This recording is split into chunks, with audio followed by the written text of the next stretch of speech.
যেমন রেজিনগরের লোকটা ধমকাতো, এখন আর ধমকায় না।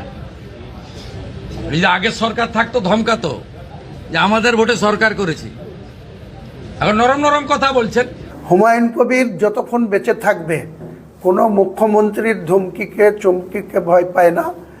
মহান আল্লাহ তাআলা ছাড়া হুমায়ুন কবির কাউকে পৃথিবীতে ভয় পায় না। এরকম ধমকি দেখিয়ে, এরকম চমকিয়ে, এরকম পুলিশ দিয়ে শাসন অনেক দেখেছি। বামফ্রন্টের সময়কালের পুলিশের সঙ্গেও এই ধরনের আন্দোলন করে মোকাবেলা করে আমরা বেঁচে থেকেছি, পার্টি করেছি। তৃণমূলে থেকেও তৃণমূলের অন্যায় কাজের বিরোধিতা করে তৃণমূলের বিরুদ্ধে কেস কাচারি খেয়ে চলেছি।